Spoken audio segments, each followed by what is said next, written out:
All right, all right. It's a little crazy. I'm David Magee. Along once again, as always, is the Phoebe Goodwin. Hey, David. Phoebe, do you notice anything different? I'm just going to see how long it takes you to You're get wearing this. green. You got I it. knew it. I saw it right when you walked in. I wondered how long it would take.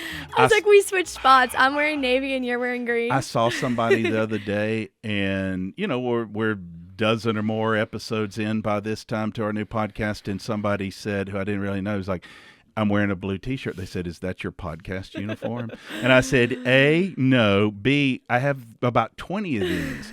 What it reveals is I'm a creature of habit. Yeah. And one time when I worked in downtown Birmingham, I ate lunch at the same place like 60 out of 70 days, you know. Yeah. Now, I eat a lot of various meals. I'm not, Right. It's not that I'm, but so I have about 20 blue T-shirts. Yeah. And so it's in the South. It's hot.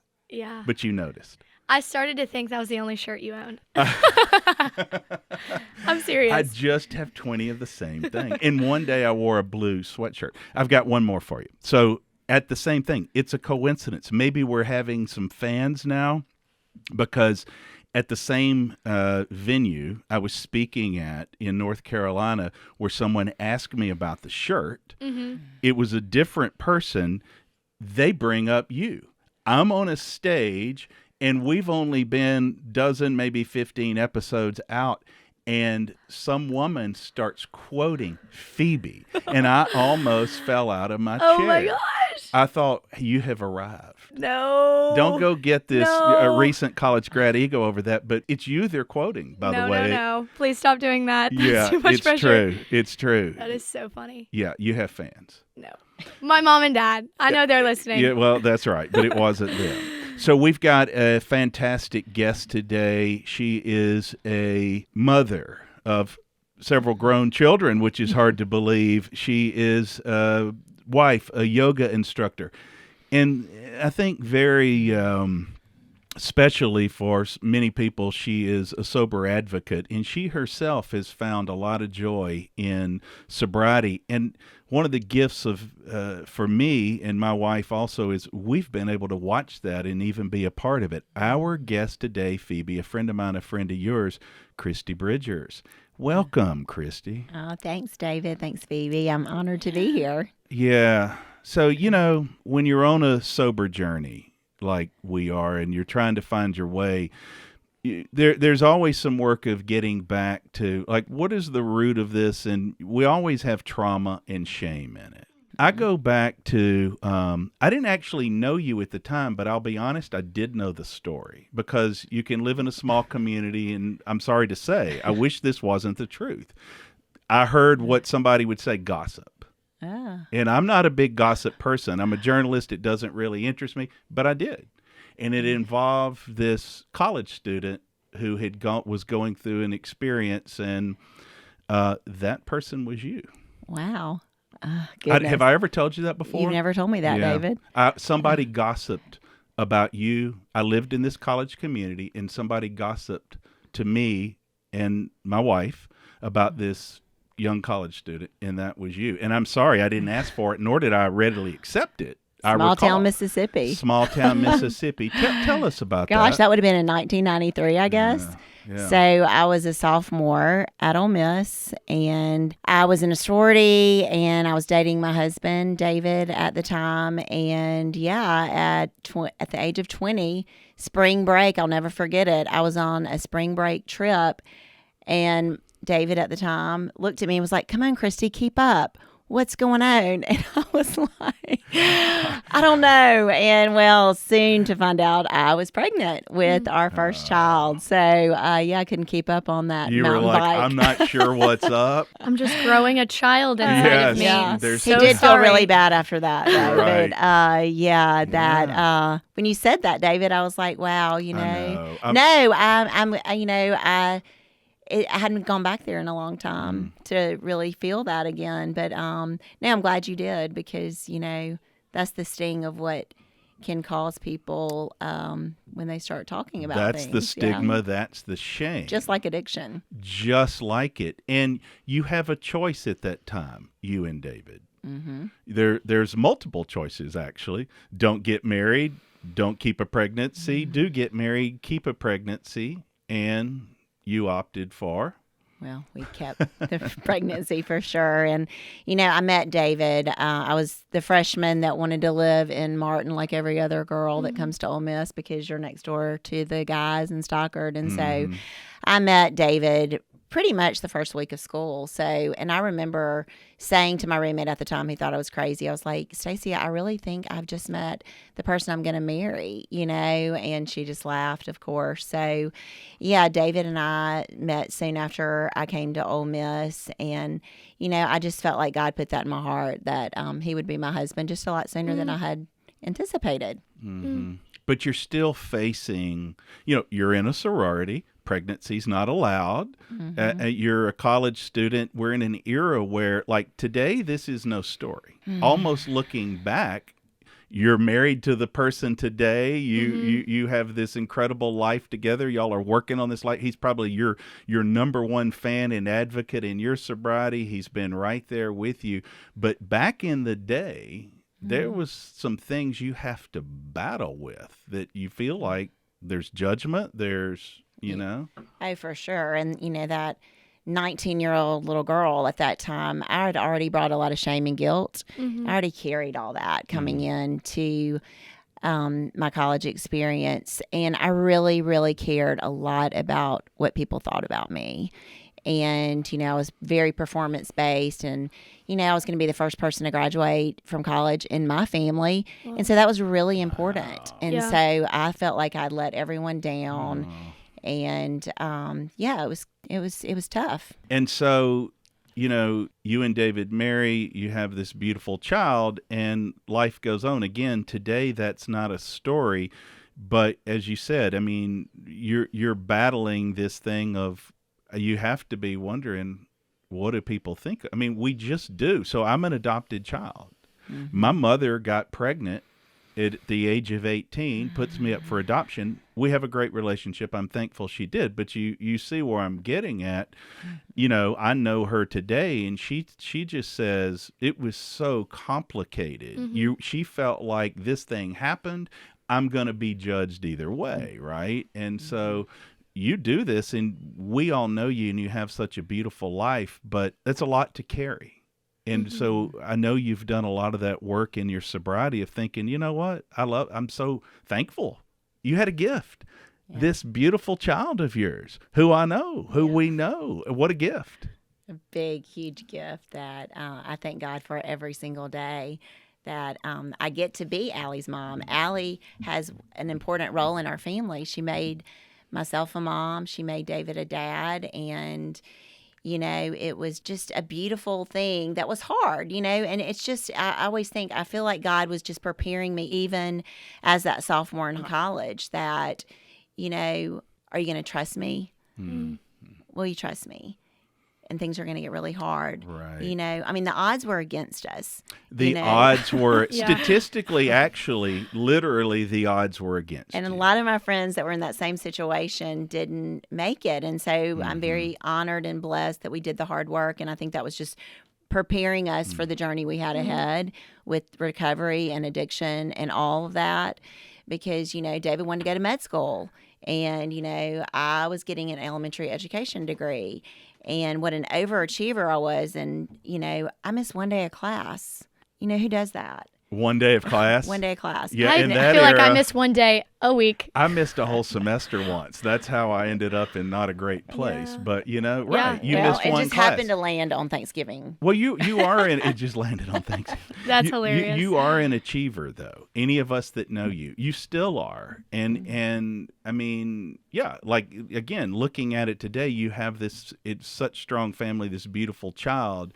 But again, you're at a crossroads in college where what has happened, which even though history and time is going to show it's the way it was meant to be, it was God's path, it was the way it's meant to be, you've still risen for a day to a gossip level, and you have to deal with it. Yeah. Yeah, I mean, I think just hearing all of that and going back, it was just creating what I was going to need for the journey ahead in so many ways because, like I said, it was hard to be that young, hopeless girl, not really knowing what our future held for us. And, but I just feel like all of that was really preparing the way of what was to come, because we did have to dig deep and we had to decide, okay, are we going to fight for this little family? And, I look back on it now, and that was good training ground, Yeah. really, Yeah, because for sure. I had to give up a lot of that. It took me a lot of years to really drop that mask of not caring what people thought about me. Yeah. Well, and you were 19 at Ole Miss. You are at the peak of caring what people think about you. Like, that's kind of all Ole Miss is. Well, in a lot of big universities that are the face places and this thing going on, this kind of like SEC culture of that. I mean, it's a big Greek environment. It's about the look. It's about the thing. And, well, folks, I'm taking a different path. Mm-hmm. Yeah. So what was your reaction and your friend's reaction and David's reaction when you told him? Well, and I have to think back. It's been so far. I was 20 at the time because I was a sophomore. But, my friends were so excited. Allie would soon be everyone's baby. She was babysat in almost every sorority on this campus. Our friends were incredible. I remember we had Allie at Baptist Hospital, and it was Thanksgiving week, and all of our friends stayed before they drove home. Wow. She was so loved from the beginning, and so we had such a good just network of friends. And, some of the adults were like, oh my gosh, what's going on? But, our friends were very supportive. They were shocked, and David. Did you know what to do when that baby's? I remember, so I became a father at the age of 24, and I remember picking up my William and thinking, this precious child, I'm not sure what to do for you. Oh. What did it feel like being a mother? And here's your baby. I remember standing at Baptist Hospital and David and I looking at each other and not knowing how to put the car seat in the car. Much less the diaper on. I remember all those that things. too. How do you put the car seat in the car? You know what's funny? I'm old enough. I'm a lot older than you. I'm old enough. Now, we put ours in a car seat. Let me promise you. But we had to struggle with figuring out how. I'm old enough. I remember some people go, I don't know. I had friends that say, I don't know how to put the car seat in. They just drive off without. Let me tell you. Oh, that was the thing, Phoebe. That was the thing. You just be like, plop them in the back, get on down the road. So you have this baby, you're in your arms, and you start making a family. Yeah. Do you ever think like you blink and here you are? I know. Allie was just home this weekend and her friends, and I'm just thinking, wow, how can I almost be 52? And she's about to be 31. And it just, it's amazing. It's a miracle. And I look at her, and I was just able to be with her. She was here doing some work, and just watching her work and her marketing. And she's very talented. She's very talented. And she's always looking at me. She was like, Mom, why are you crying? Because I'm so in awe of just how incredible she is. And she has such a strong work ethic. And getting to see her this weekend in the Grove with SEC Network, with her client, do what she loves to do, is just a beautiful thing. And I'm honored that I get to see that and be a part of her beautiful life. Yeah. So what happened after y'all had the baby? Did you graduate college? I did. I graduated with highest honors on time. That mama was on a mission. Right. She was on a mission. I did. And David got into med school, and we moved to Jackson, Mississippi at that time. And so I went to work in Jackson Public School, teaching kindergarten in inner city Jackson, and put Allie in daycare. And we were off to just try to figure out how to be a family and how to be married, and it was tough. And, we definitely almost threw the towel in, med school, a baby, newly married in a new city, and it was all difficult. So we we had to do a lot of work. We didn't have time when we got married to do a lot of marriage counseling. It happened fast. You're still in school. Here's a baby. There's diapers to be changed. Shame to process. It was a lot. But this, God in our story every time has sent people right on time and in the nick of time. And so that man was Jimmy Turner. And he was in charge of the Bible study that was happening at UMC at the time, and David literally went to get a free Chick-fil-A sandwich. So that's my man. And we knew Jimmy's, children and everything, and so he was the man that came over and started teaching us how to be married. And, At that time, by the way, that was the only Chick-fil-A in the state of Mississippi. Probably and so, yeah. I think it was. And so he goes to get a Chick-fil-A sandwich and here you are, and it begins to think like we're going to have to dig in a little deeper on this, I guess. yeah, we knew that we had to put in some work. And so Jimmy would come over. I would put Allie to bed every Sunday night, and Jimmy would come over and just basically teach us how not to kill each other, how not to get a divorce, how to be parents, and, all the basics that we just didn't have. And, Jimmy passed away, and his imprint on our life will be forever. It's incredible how most of us can go point to mentors or people that intersect with us. And we all like to tell the stories about how powerful those are. I'm not sure we could ever tell how powerful they were, because what you've just put that out there, and I'm thinking, and that took some real deliberation of somebody that, they're busy and they don't necessarily even have time, probably, but they do that. Now, I've watched you get involved. I don't want to embarrass you, but I see you in you did this, frankly, long before recovery. You were always known as a friend's friend, where you're kind of there and you have a lot of that in you. It just matters so much being there. I've walked up from something like, you'll give a hug, or you'll have something to say, or you'll drop off a gift at the house. And, it matters, I think, just to let people know I'm there. Yeah. So you go through your journey and you survive all of that. Your marriage survives all of that. You have a family of 3. Your husband is a doctor. You're very involved in the community. You're involved in friends. And your life reaches a collision moment. Yeah, the train was coming off the track for sure. And, I often say, I really did not want to come back to Oxford in 2005. It had beaten me up pretty well in college. And, when we had the opportunity for David to come back and do private practice, I really was not excited about returning to this place. And I had been far enough removed from it where I lived in North Carolina, where drinking really wasn't the main event. And, I knew, I made up excuses like, I don't want to raise my children in a college town because there's so much drinking. I was really concerned because I knew I couldn't control the drinking. You were, yes. Yeah. And so, I really fought really hard not to return. And it was hard, all those old wounds. And it was just, I've said this before, it was like that big beach ball. I just kept pushing down and pushing down. And it was just, at a breaking point when I moved back, and all those old thoughts came back. All those old feelings of feeling not good enough, not worthy, being talked about and judged, and all that came back up. And, that was too much. So what do you do when you're an alcoholic? You step right back in to how you cope. And, I drank at it when those things came up, because you got to feel it to heal it. And I didn't really want to feel any of that stuff. And so it was real easy. The thing you fear, you just step more deeply into often. Absolutely. And it was real easy to be an alcoholic in Oxford, Mississippi, because everyone drinks at breakfast or lunch, the Grove, and it was real easy just to step right back into old patterns of almost what it looked like in college, but a little bit more sophisticated. I remember being young, and now I'm blessed to say now that we both call this college community home, and that's one reason we're friends, and we have many other friends the same. I now know so many people who do not drink. There was a point in my life when I remember living here before I moved away in my mid-30s.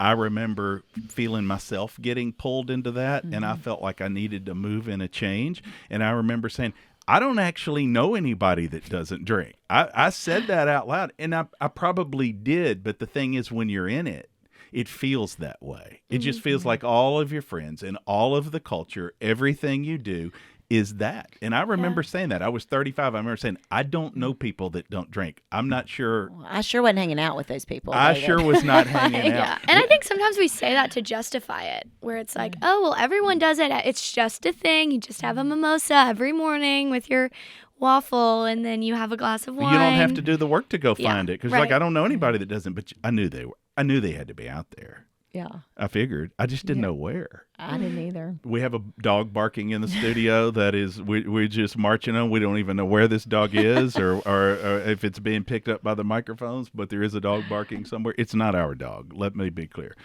But, I remember, though, I had this fraternity brother of mine, and he was a young doctor in Oxford, and it's somebody you both know. And I remember him inviting me over for a dinner party once, and he served me a beer.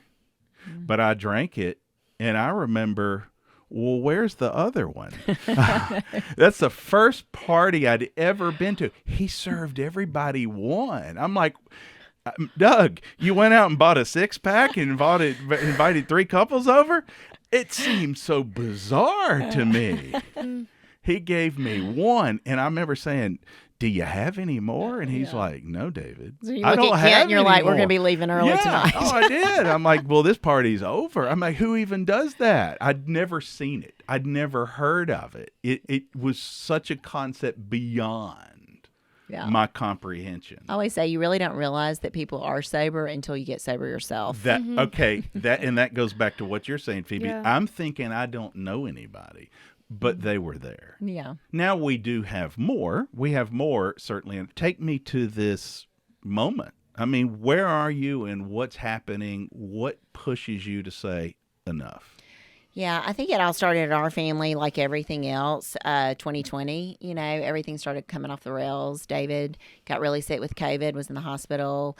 Like there were just several things that were happening, and our youngest child went to college. I was so lost, I'd been a mom since I was 20, and our last child leaves, and I'm like, what the heck am I going to do now? I have loved these babies all these years. I'm lost. So what do? I get my real estate license, my insurance license. I get really busy because I thought if I was really busy, maybe I wouldn't drink as much. And so I'm just trying to cope through this. And, it's always easier for me to spot in someone else when they're hurting. Yeah. Because you are good at that. Yeah. And I agree. and I have to check that now in recovery. But, I didn't want to look at myself, and I knew I was struggling deep down. But when my only boy, my baby, I knew there were signs that he was really in trouble. And so we just became aware. And so that started our whole recovery journey for our family. June the 3rd, 2021, I went to MTSU where he was in college at the time to rescue him, as I thought. And, I'll never forget driving down I-40. It's raining, to go be the savior and be the mama bear and jerk him out of this drug, alcohol addiction. I will save you. Needless to say, I had no idea how the work was going to be, that he was really opening the door to save his mom as well. And so, Wynn goes and we check in at Cumberland Heights, and, he looks at me and he's like, Mom, how did I get here? And I'm like, I had no idea. I mean, I knew inside I was struggling myself, but I knew that performance base in me and the mom, however we got there, I was going to fight like hell to do everything I could to save my child. And so 3 months later, I'd be sitting in those same chairs. Instead of going to Hawaii to see Sarah Caroline, I was being checked in by David at this time to go into rehab for alcohol. Wow. I had a similar story. It's interesting how when we think we're going to save our children, we get a reflection back. When I'm driving across the country with William, when he was in college, I'm becoming aware, like, this isn't right. And I'm deciding I'm going to talk to him about all the virtues of good living, how you need to have a clear mind, all these things. And I'm telling him, and he's listening, and he's engaging with me. And everything I'm saying, though, is bouncing right back at me, and I'm just looking in the mirror, and I'm thinking, oh, my goodness, I'm seeing how we got there. I have a role in this, and also, mostly, I need to help myself. Yeah, exactly. So was it when you saw your son go through treatment that you decided that something needed to happen on your end? Oh, absolutely not. I was like, no. it is crazy. I always thought I could control my drinking, and my drinking was always controlling me, because when I took Win to rehab, I had stopped, drinking. I wasn't going to drink anymore. I always made rules. Put rules around I'm going to put rules around it. I've heard all the rules from friends. They'll say, I'm just going to drink wine. Yeah. Right? All the crazy rules. Anything to avoid the A word. Yeah, well, it's like, see, that's still alcohol, but put rules. I won't Yeah. drink in the day. I won't drink until X o'clock. I'll only drink on weekends. I've heard them all. Oh, yeah. Well, the crazy thing that started happening for me, I got so attracted to recovery through watching Win. And it was really the first time in my life. It was such the opposite of the life I was living. People were so real and honest. Yeah. And they were not hiding behind anything. Mm-hmm. And so that I really became aware, like, wow, I kind of like this. This is really authentic living. I've never really been around some of this type of thing before, but I was curious about it. And, I knew that if I could just get Win stable, then, I could start drinking a little bit again. Right. And, it was just a perfect storm. Right after I took Win to rehab, my mom was in a car accident. So I go into caretaking mode for a month. And, the train was coming off the tracks, and I was just trying to keep it all together. And eventually, once I got Win to sober living, I just was like, enough. And so it was very obvious that I needed help. And that's when some of my friends stepped in, and David decided it was time. Take us to that moment of meltdown, because, you've been a people pleaser, someone who loves making people happy and caretaking. And then when you admit you have a problem, there's this level of humility no one really wants to come to. And so what did that feel like for you? I mean, very, very scary. I was so beaten down at that point. I had so many obligations that I was in charge of. I'm one of the founders for a nonprofit here in town. And, I literally, it was so much, I just had to tell David, I'm like, I need you to make these phone calls, because, on September 9th, I was packed for Hawaii, and on September 10th, I was at Cumberland Heights. So it was really quick. Wow. So it was very overwhelming. Yeah. And I felt like that college girl again. Mm. Like too much. My son's gone to rehab. Here I go. Wow, this feels a lot. It's not where I'm meant to be. No. And it was really heavy. But a part of me, and I think back, I felt so bad at that point, physically, mentally, spiritually, everything. I hated when I looked in the mirror myself, because I did not recognize the woman that I had become. I remember looking at my name tag at Cumberland Heights, and just like the lights were gone. And I remember David saying that one time to me. You looked at me and you're like, the lights are on, but they were off. Yes. And it was very scary, and I just really didn't know where to start. So honestly, I was so relieved that I could maybe go rest. Right. It does feel like a relief at first. I was like, are they going to take my phone? Because I really could take a break from that too, And so I think I was so beaten down at that point. Everything was so heavy and so much that I was almost excited to eject, even as painful as that felt. Yeah, you're exhausted because you've been carrying this. And by the way, drinking is actually physically exhausting. Yeah. It's mentally exhausting. And most of us, I think I slept. I felt like I slept for 30 days and 30 nights, It just felt like this slumber. Yeah. And I know it wasn't, but that's how it felt. Mm-hmm. And I remember just kind of when I woke up, it's like you kind of have some cobwebs, but you think like you see some lights. You're like, it's not it's not just immediate. But there is this kind of more relaxed, peaceful, like, okay, I can take a step into this. Yeah. Yeah. I really didn't sleep that well in rehab, David. Like you that flashlight in the middle of the night that wakes you up. Yeah. I think that was the main thing that kept me sober for a long time, because I didn't want to go back to that flashlight in my face. But I did. You're physically exhausted. And part of my disease is I would, if I drank too much and felt bad, I would just exercise at it. Addiction is so many things. Yes, people are recovering from so much. And like, I was worn down from life and from trying to keep up this facade that I'm not an alcoholic. Yeah. Look at me. I just ran 6 miles. Look how fit, like the kitchen, the running, I've got control of our William. I remember when his addiction really deepened, he would spend a lot of time. It's pretty common that it throws people around you. So he would talk a lot about healthy foods and eating. You know what I mean? Like, so in his mind, I'm putting poison in. I'm going to work really hard to counter that with exercise or the food I'm eating. It is somewhat common, but you worked especially hard at it. You were the pro at it. Yeah, I was overcompensating for a lot because, I felt like in my mind, if I could still do X, Y, and Z, then I really don't have a problem with this. There's no problem at all. There's no problem. You've been such an inspiration. First of all, I will tell you that it's been just an incredible experience as a friend watching you and your family and your husband, and it makes it easier for me and it makes it easier for others. And I know you feel the growth you've had, but I just want to tell you, I might even get a little teary telling you, because I just see you and we'll give high fives and stuff and we'll share some notes sometime off to the side. You've had phenomenal growth, and it is so just inspiring and heartwarming to see that journey of just you becoming this light, and being comfortable in it.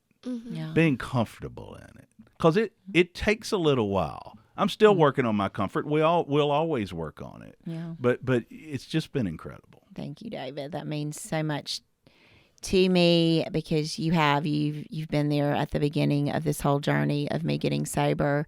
And, there's a lot of surrender, and it took me a minute, and there's a lot of work to do, and there's a lot of uncovering, and, it's not an easy journey. It's beautifully hard. I always say it's beautifully hard. It's beautifully hard. I think the thing that I like most about what we share on this journey, every individual story is different. I mean, it's at the same core, but how you relate to it is different, of what things bother you or what. You and I have some of the same, we've shared a lot of notes of we're social people and we like people, but where people are in our culture, there's a lot of alcohol. And that also bothers us to some degree. So we grapple with that. I'm not speaking for you. I've just seen you grapple with that like I do. You want social, you like people, but therefore you step in there, and it also is something that's like, I got to kind of find my way here. Yeah. Because they have a right to do what they do, but also I don't necessarily want to just do nothing. Yeah. And time takes time. And, I was just reminded this weekend, I walked into a party and the hostess made sure that there was Joyous, which everyone knows I love Joyous, non-alcoholic champagne, and to have such awareness now and to have that, because you know what, I'm not the only one at that party not drinking alcohol. And I just think the more we talk about it, and that's why and everyone's journey does look different, like you're saying, David. And I've just chosen to really talk about it because it was like that college girl. Everyone was already talking about me. Let me speak my part of the truth. Wow. And so that's why I feel, that has been the way that I've walked into recovery. I learned really early in life how to hide and how to keep secrets. And that kept me really sick for a long time. And so it is beautiful to walk back into these social settings now because you're right. I do love people and I love to be around them. And I never thought 3 years ago that I could walk into situations that I'm able to now. Oh, I wouldn't even go for a while.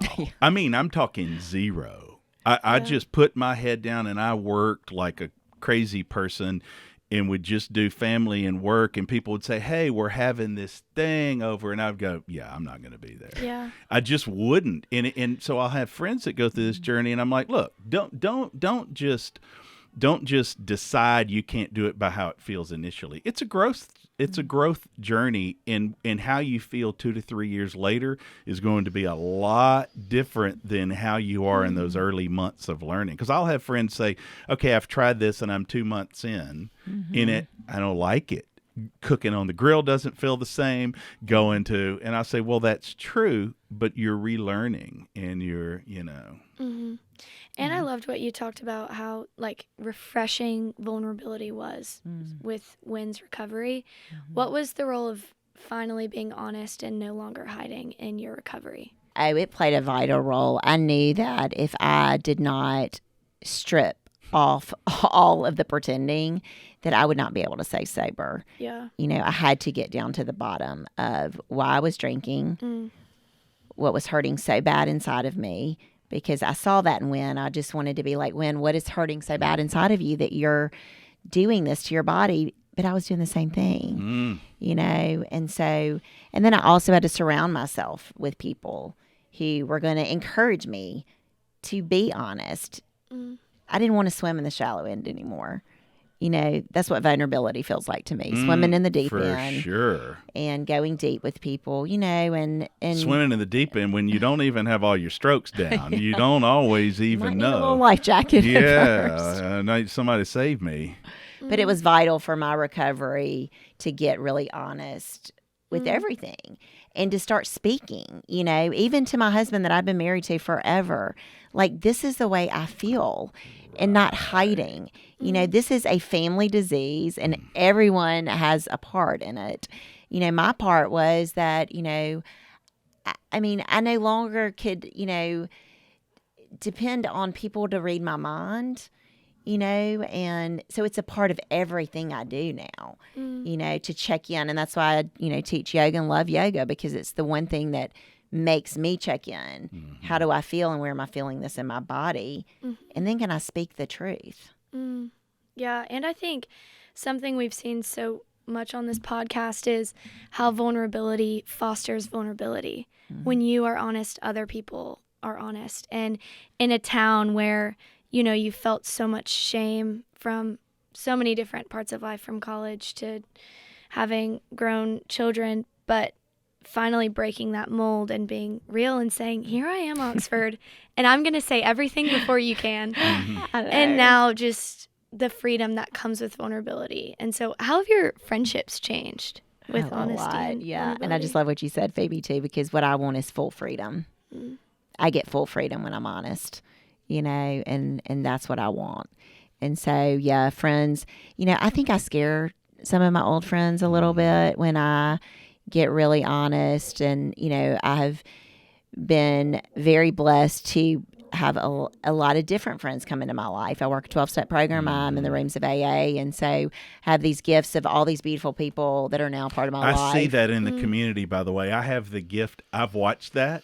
And I have the gift of, because I'll be places and seeing you bump into people that and I realize, oh my goodness, that person, that person now. And these are people a lot of times you or we wouldn't have known before. I would have missed the biggest gift if I wouldn't have stepped in to those rooms. And different people, and some of my old friends, I love them, and they are always going to be a part of my life.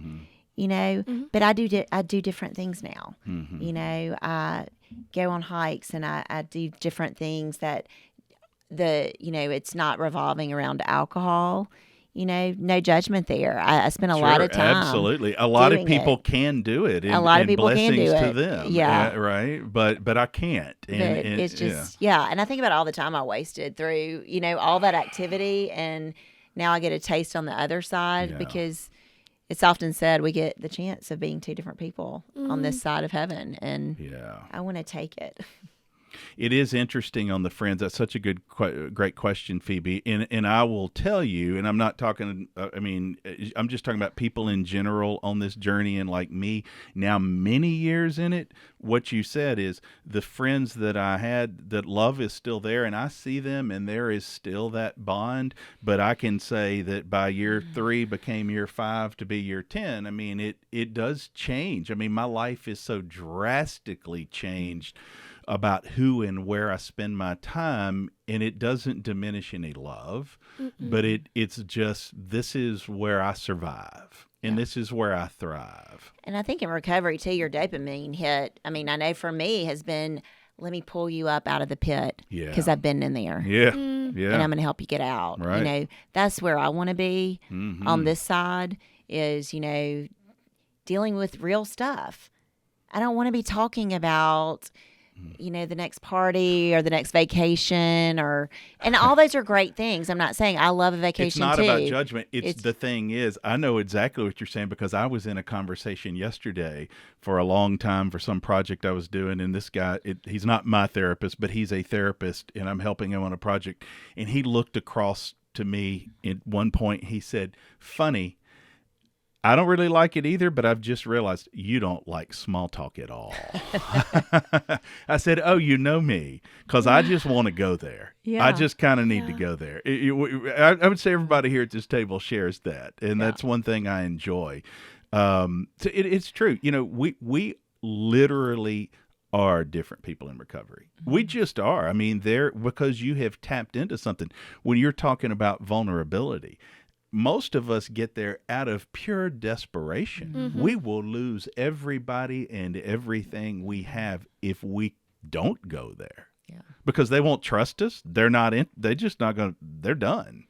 Well, and you're way more approachable when you're not pretending to be someone you really are not. Yeah. I see that all the time in my life when people call me and, this disease is cunning, baffling. But also on this side, nothing really baffles me that college kids share with me. And I love to be able to say that to them. Like, there's nothing you can share with me that's really going to shock me. And we become a lot more approachable when we become really real human beings. And I think when you're going through something like that, a lot of times it's so isolating and it thrives in secrecy and privacy. And we believe if someone is going to find out, they will never love me. And so to be able to have been at that point and had people look at you and say, you are still my mom and I still love you and you're still my wife, you're still my daughter and I still love you. And then to be able to go and say, there's nothing you could do that would scare me off, because a lot of times we scare ourselves more than anyone else can. And so I think we just need each other and we just need, and I think what's so amazing is these hard parts of our life always allow us to dive into the hard parts of other people's lives more than anything. But one thing I'll say on that, we do need each other. And I agree with a big exclamation mark. But I can tell you, Phoebe, there are people I know and people are listening. Let me just be honest.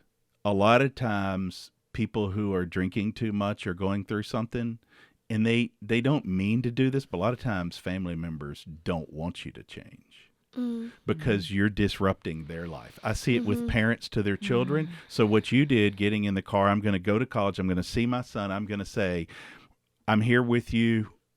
What do you need? But I see a lot of times the picture, you can have a spouse, you could have a parent to a child, or even a child to a parent. They want to keep the picture of what they have. And so it's comfortable. Right. And I have to be honest, a lot of times more than not, I see a lack of support. And it doesn't mean there's not love there. It means there's a lack of listening. I just got back from a trip. This one's hard. I get a letter from a high school girl. It's a full page, handwritten, and she's read one of my books, has seen, I'm in town, went to somebody to get me this letter. And then I was able to talk to her briefly, and her challenge is, I'm in high school and I'm drowning in substances, but it still looks good on paper. Captain of a team, making A's like my William. And parents are very successful. And no conversation has been able to break through for anybody to hear, I'm struggling. And the letter was essentially like, I'm running out of gas. I can't do this. I'm saying I need help. And it's like, but you're doing fine. Yeah. And so our challenge is kind of breaking through what we have, what you've experienced, which I've experienced, is just such joy. And you just think like, man, I wouldn't trade this for anything. And I want to get those parents. I even said like, it's so out of my line and place, but trust me, I'll get out of a line. Do you want me to contact them? Because I will. Yeah. It's not my place, but if you want me to, and we'll see how that works out, but I'm willing to, and I've done it before. the bottom line is, if they just knew how good it was, nobody would ever keep their child. Nobody would ever. They just don't know. Well, it's just like when you get sober, David. I'm sure. I mean, I never realized I didn't know how to do life without drinking. Oh, Like, how do you know? Because you don't have any experience in that. no clue. And the breaking apart, you can't see the beauty yet. I couldn't see the beauty 3 years ago. You know, I didn't know if my marriage was going to survive, if my children, if we were going to be able to mend all the broken. And, you know, time takes time, and it's just, people can't see that when they're in You the middle of cannot it. see it. But when you speak it, it loses its power. You know, and so And when you have people around you saying, it will get better. And like, that's I the promise. thing that I've encouragement. seen. You Yeah. have to have Yeah. encouragement. You've had incredible family support. I've Yeah. had incredible. And I'm that's very why blessed. I drew the parallel there, because all people I encounter mean well, but I do see that wall of stigma a lot. Frankly, people are afraid of a scarlet letter. It's not always their scarlet letter. It's the people around them that are afraid of them getting a scarlet letter that will try to hold them back, to think like, we're going to look bad in the community if people know, you know. I mean, I think about our, you know, Instagram and social media, what we were and what we are today. And, you know, our lives, I wouldn't, you know, yes, it was hard. It was difficult. But living the life that all 5 of us are living today. Absolutely. You know, I the see it. physician that my husband is, you know, you don't learn about recovery and addiction in med school. You know, Yes. he's a totally different doctor. It changed every aspect of our He was of our always a family. phenomenal doctor. I have watched his empathy, his understanding of people deepen. It has truly been beautiful. That he might have won the lottery in this whole thing. He can thank you for that disease you've seen. There's no question about it, because I have watched that, and I loved him before, but I really love him now, and I have watched it. He has doubled down on the work almost more than any of y'all. Yeah. And I think that's It's a ripple. why it's so important to hear other people's stories, people who don't look like you, and know that, I mean, we've heard some crazy stories on here, and you can't look at anyone the same. Like, you walk into the gas station and you're like, you just have this overwhelming sense of empathy now for people that you see. And it's just, I mean, of course, we're still people. We still judge, we still assume, but I feel like it's impossible to not love and care for someone when you hear their story. Absolutely. And when you make space. It's the great equalizer. It really is. And you see someone maybe that you don't like or have had issues with or whatever, and then you hear. I have such greater compassion for people. You know, all the hurt and all the judgment I felt from people in this town, I have such compassion because what I know is I got the gift. Yeah. You know, I got the for blessing sure. because I got to do all this work, and I don't have to walk around in judgment. And I know that God called me back to this land, because in Oxford, it was the only place he was going to heal me. You know, I'm very relatable. You know, It's the place you actually need to be, but it sure, it didn't feel made like it home. challenging. It made Yeah. it challenging, but you know, I've been in the sorority. You know, I've been in Chancellor's leadership class. I've been the overachiever. You know, I wasn't the alcoholic under the bridge. You know, Right. I was at St. Leo's. I looked You almost different. had to convince people that you really had a problem. That's the thing. Not all of them. No, Some okay. of them were like, yes. I knew it all Please along. go. I knew it all along. Yeah, that's funny. Yeah, but it's what's the beautiful thing is, and I know you experience this as well. I can say very comfortably now that I speak to people, they look back to me and they respect me. I don't mind patting myself on the back. I didn't mean everybody likes me. Yeah. I'm comfortable with that as well. But they look back at me in respect, and I look back at where I was before, and I remember I wasn't seeing that. I wasn't seeing that. It was me wanting to see what I wanted to see, but I wasn't always seeing that back from There them. were so many filters over people So and over many. ourselves that we couldn't see the true image of who we are and who other people are. And we had such blinders up, you know, and it's so great when all that gets smashed and, you know, you can walk out and just have a lot of empathy for yourself. And I remember, you know, my head was down for probably that first year. I couldn't really, you know, I just felt all that shame and judgment. And I remember, probably in my second year, and just having the freedom to look up, hold your head up. I just felt like God was saying, hold your head up. You are worthy, you are enough. And it took me through saying, hey, I am an alcoholic, that I was going to learn that, I was enough. There wasn't any amount of awards or things I had to do or accomplish, but just to be okay with me. And that's really what addiction has taught me. Yeah. It's just to be okay with me. Yeah. And take all the mask off and be like, hey, I got an issue, and so do you. Yes. And pull up a chair, and I will talk to you about come it. On. Well, when I see you in the community, sometimes I'll see you and you'll give a big hug or a high five or something, and you're not afraid to say even what you're facing at that moment or that day. You know what I mean? And before that I would have been the same way. But you will spell it out. So your Instagram account, which is tell me your handle. Do you remember? I think it's K Bridgers 1. K Bridgers 1. It's K Bridgers 1. I remember because I looked it up. So last January, so this episode runs very soon in early December, as we approach January. Last January, you did a very cool thing, and I watched all of them. You did a video a day around people who because some people are, maybe I'm drinking too much. I'm going to explore this. I'm going to try this dry January thing, back off. You gave a tip a day in January, and they were awesome. You got some great views on those. You had some great tips.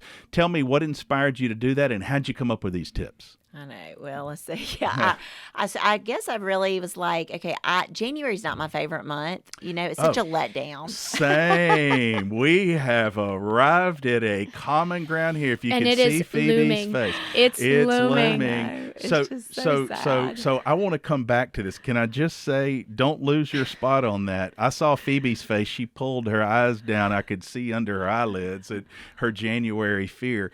I remember drinking day. Most people who drank a lot over their years, January is just the bad, because you just start feeling bad about yourself. You think it's almost like you look back is that New Year's begins to roll. It's almost like I could look back and see all those empty bottles, the dead soldiers we joke about, and just see them lined up and think, well, that wasn't my best year, And so January. So now, though, I will say I kind of turned it into a positive. I mean, I kind of like, I'm going to hit January. I'm going to make something happen. But you don't like January either? It's just the rain and the dark. Well, and yeah, it's it gets cold, dark at 5 and o'clock. And summer is so far away, and you're just in the middle of it. And you're like... You're in the middle of it. And you're just like, I don't want to move. I feel like I should be motivated. It's foggy. The sun. Christmas is over. Away from this confetti season. Yeah. I know. Lights We're in There's like no the leaves most on the tree. beautiful warmth. And then it's like, okay, the wreaths are like molding by the trash cans. You need to come hang out in my optimist David world, Yeah, because I felt thank that you. a lot of years, but I've just kind of turned it as a positive. It's a new beginning, and I don't make resolutions. But I am a strategist about what my year is going to be. And so I kind of use it as like a new beginning. So I'm just kind of looking at my plan for the whole year and, try to go on more walks. I hear you. But so you get to January. You didn't love January. I didn't love January, and I'm like, okay, what can I do? Oh, maybe I'll do dry January tips, because I do have some information on this. It's something It's something I know, and maybe I should share this. And I had people reaching out to me. It's always funny when you're like an alcoholic, and people are like, hey, like, I don't need to drink Monday through Friday. Like, what do I do? No. And I'm like, well, I'm trying to do this for the rest of my life. Yes, but right, yeah. But there is grace for everyone. That's and I just right. decided, you know what? Let me put it out there. And one of my daughters, she does social media for, most of her job. And I'm like, it's really tough to come up with all that content, especially when you're 51. It is hard every day. But it was fun, and it got me, especially because then we were snowed in for 2 weeks. Yes, we did have a big snow. So it was even more special. Yes. And so it kind of... We have your husband, David, showing up in some videos. Oh, yeah, he was there. I was just like, come on, we need more content. Can you, talk about being... Well, those were some of your better ones, view-wise. Those did well. I actually remember that, by the way. I'm giving the husband a shout. It's true. Yeah, so we... and, it's just good back and forth with people. And, I have a friend that I grew up with, and she is 6 months sober. And it kind of, she was like, reached out. She was like, it was during that January, those tips, it got Kristy. her thinking. You know, and those kinds of stories, that's one of many that people are reaching out. Yes. And so I'm like, it was worth it, you know, and it just gave people some basic things, you know, to think about just for that day, you know. And that's the beauty of the program I work, you know, just for today. Absolutely. That's all I can think about. That's all you can ever really think about. It's just give me this day our daily bread, not tomorrow or next week. It's just one today. They were great tips, and the thing about it is, and I can say this because I've been doing this for a long time now, and what I've learned through a whole lot of conversations is most everybody, it's a love-hate thing if they're drinking on a regular basis. Just being honest, what they shared to me is they'd prefer not to do it. A lot of times they just don't know how. It's like it's not an option. It's the same way I felt. And so one thing you do when you say that is, look, you're saying there's no judgment. Like, maybe it works for you, maybe it doesn't. But here's some tips. Yeah. If you want to give this a try, here's what I've learned as an actual professional in this, because I've had to be a professional at learning how not to drink. Yeah, and when you feel like you've got community and other people are with you in it, because, you know, I mean, a lot of people start out strong. January 1, they're like, I want to quit drinking, you know, and so it just became just this simple way just to connect with people and then to hear from people I hadn't heard from in a long time. It was really, and it got me through the month of January. It got you through the month. We're going to think we need to send Phoebe on a trip, some sunny place. Yeah, seriously. I love the things you learn about somebody in here and the face you made over January. We know you love dachshund dogs and you do not like We're January. going to get you a sunlight. Yeah. I need to do that. If you got a new dachshund and a sunlight, you'd be a happy girl in January. It'd be all you need. Okay, we'll get that on. Maybe I'll add that to my Christmas list. I know my mom is listening, so we'll get that there on the you Christmas go. list. She is Kristy Bridgers. She's my good friend. She's multiple years sober. We're not done yet, though. We're going to invite her into our back porch conversation. Our favorite conversations. Are you still laughing about January? Our favorite conversations are back porch conversations where we shift gears in a minute. Kristy Bridgers, you can find her. That's Kristy with a K, K Bridgers 1. K Bridgers 1 at Instagram. You can check out those tips. You can scroll down her Instagram. They'll be recyclable this January. But our back porch conversation today, we're in the holidays. You guys, some of my best meals, Phoebe, I've had in the past 2 years have been at the Bridgers house. These are food people. No, not for me, from David. Okay, well, I'm waiting on my invite to next meal. Yes. I try not to ever pick on Phoebe, but one time I did kind of pick on her and told her she had the appetite of my grandson Wilder, who is 6. He's not wrong. They share she and Wilder, who are 6, have the same favorite foods: fried chicken, Uncrustables. Sounds like my fruit roll-ups. Okay, so apple juice. So you fruit roll-ups. Yeah, I literally had a PB&J and apple slices for lunch today. Well, like truly. I think you could go to Bramlett, the elementary school, and get a tray. I would probably enjoy apple it. Slices and a fruit roll-up today, I think. Well, yeah, he's my kind of man. Okay, but so for holidays, your family, do you have a favorite food? Well, recently, I'm really trying to get out of the Uncrustable phase I'm in right now. I don't know if I ever will, because that's just tried and true. I sent you that story about the NFL players. I look like an NFL player. I'm built like an NFL player. I didn't say that, but there was a story. It is funny. I mean, they're tried and true. PB&Js are so good, and when you don't have to make them, they're even better. But so holiday foods. Yes. So recently I've been trying to elevate my food game. Okay. And so I've learned how to cook steak. Wow. And so about once a month, I'll go to Larson's, get myself one filet. Best place to get a steak. And I'll make a salad and some potatoes of some sort and make a little dinner. And so you've graduated I've graduated to mashed potatoes and steak. Mashed potatoes and steak. Great job. And do you cook that in the oven or on the stovetop? I have a cast iron skillet. Okay, and so my parents are eager to see my skills at home. Okay. So I think I'm going to be whipping up some mashed potatoes and steak. So you're getting coaching from home on, okay, Phoebe. Well, they're a little perplexed that I've started expanding my appetite, but I'm like, I'm 22 and I need to start eating it's like time. it. We're going to get you over. My David can definitely give you some good I would tell her skills. all along I was going to set her up with my Wilder once he was old enough, because she kept telling me her favorite foods. That's I'm like 16-year difference. Yeah, that's right. But I was always like, wow, you have the same diet. So, but at your house, Your David is he can cook and he loves the kitchen. But so what are y'all's holiday foods and how does this go? Well, for Christmas Eve, we always have Italian. Yes, I've heard that. So David really puts a lot of love. He loves to cook because that's just the way he loves our kids and all of us. And so his great-grandparents were from Italy. And so he has the spaghetti sauce recipe. My kitchen is so messy. I mean, red sauce is everywhere, but it is so good. That. But it feels like family. He's back in his Italian roots. Yeah, so we do that. He can cook. And, of course, then we have lamb chops that he loves. That's what we need to get you over for, I've never Phoebe. even had a lamb chop before. Oh, well, Phoebe might need to come in for the lamb chops. That's what we'll do during January. We will have celebration meals. And we'll have all the lamps on. We'll have dachshunds running around. A chicken strip or Uncrustable is for on dessert. The holdout, like in case you need to pull it out. Yes. That's too good. At our house, it'll be typically like a prime rib or something on Christmas Eve night. And then Christmas Day is traditionals, right? Turkey, green beans, and sweet potatoes with marshmallows on top and that kind of thing. Good. My grandmother, who I was never fond of, I was adopted. She dyed her hair very red and drove a red Buick. And so you get the theme. She didn't really like me either. She said I cried a lot. This adopted little grandson she had. And so it's funny that she had all these red clothes, red hair, red car, because as a child, you know what that says? It says devil. But I wanted her to like me, but she did have one good quality that I recall. It was old school. It was a big deal in that era.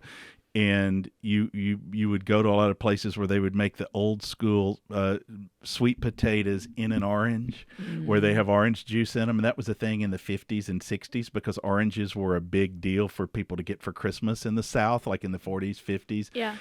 They didn't get many presents. They'd get oranges. That was a big deal. So they would make, cut a big orange, put the juice in there, and you'd have sweet potatoes and then put little marshmallows on them and toast them.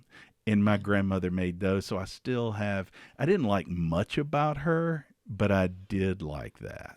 One redeeming quality. One redeeming quality. Yeah, and you know what? I can find a lot of forgiveness and good in that. You can find more about us. Follow us on social, A Little Crazy Podcast. You got to sign up for our newsletter. It's free.